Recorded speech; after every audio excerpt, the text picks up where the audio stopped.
पुण्यात नेमकं चाललंय काय हा सवाल आता उपस्थित केला जातोय। कुठं कोयता गँगची दहशत पाहायला मिळते, तर आता पुण्यात तब्बल 75 कोटींचं ड्रग्ज जप्त करण्यात आलेलं आहे। विश्रांतवाडी परिसरातून 51 किलोहून अधिक मेफेड्रॉन जप्त झालेलं आहे। पुणे पोलिसांच्या गुन्हे शाखेनं ही मोठी कारवाई केलेली आहे। मिठाच्या पाकेटमधून ड्रग्जची विक्री करण्यात येत होती।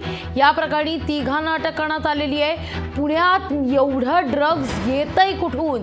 तस्करांना पुणे पोलिसांची भीती राहिलेली नाहीये का, असा सवाल आता या निमित्तानं उपस्थित केला जातोय। याच विषयी अधिक माहिती घेण्याकरता थेट जाऊया आपले प्रतिनिधी चंद्रशेखर भांगे यांच्याकडे। चंद्रशेखर, यापूर्वी पुण्यासंदर्भात आपण विद्येचं माहेरघर म्हणून पुणे समजलं जायचं, सांस्कृतिक राजधानी म्हणून पुण्याविषयी आपण चर्चा करत होतो, पण सध्या आपण रोज भेटतोय, रोज चर्चा करतोय ती पुण्यातल्या या कायदा सुव्यवस्थेच्या परिस्थिती संदर्भात। आता तर जवळपास कोटींच्या घरात ड्रग्ज सापडलेले पुण्यात, काय चाललंय काय नेमकं पुण्यात?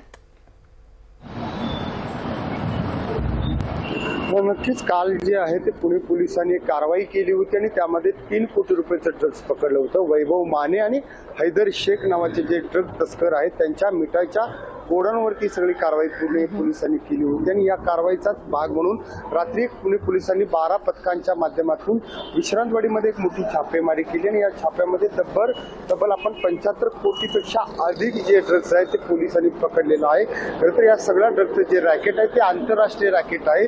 आपण पाहिलं की काही महिन्यापूर्वी पुण्यातच ससून रुग्णालयातून पळून गेलेला ड्रग्ज माफिया ललित पाटील हा एक ड्रग्जच्या विषयामध्ये चर्चेत आला होता आणि आज जे सापडलेले जे आरोपी आहेत त्या दोघांचा काही संबंध आहे का याचा तपास सुद्धा पोलीस करत आहेत।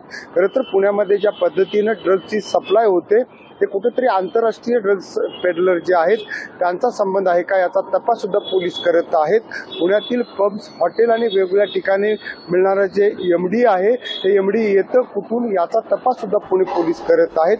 पुणे जिल्ह्यामध्ये ज्या MIDC आहेत त्या MIDC मध्ये ज्या बंद प्लांटेट्स आहेत त्या प्लांटेट्समध्ये ते एमडी तयार केलं जातं, त्याची जी माहिती आहे ती पोलिसांना आहे। पुण्यातील Ranjangaon MIDC, Jejuri MIDC, Saswad MIDC आणि जिल्ह्यातील अनेक ज्या MIDC आहेत त्या MIDC मध्ये ज्या बंद अवस्थेतल्या कंपन्या आहेत त्या कंपन्यांमध्ये हे ड्रग्ज तयार केलं जातं आणि हे सगळं जे ड्रग्ज आहे पुणे, मुंबई, नाशिक आणि इतर शहरामध्ये वितरित केलं जातं। शहरातील ज्या रात्री उशिरापर्यंत चाललेल्या पार्ट्या असतात या पार्ट्यामध्ये हे ड्रग्ज सप्लाय केलं जातं। आपण पाहिलं की 1 किलो ड्रग्जची तब्बल जी किंमत आहे ती 2 कोटीपेक्षा अधिक असते।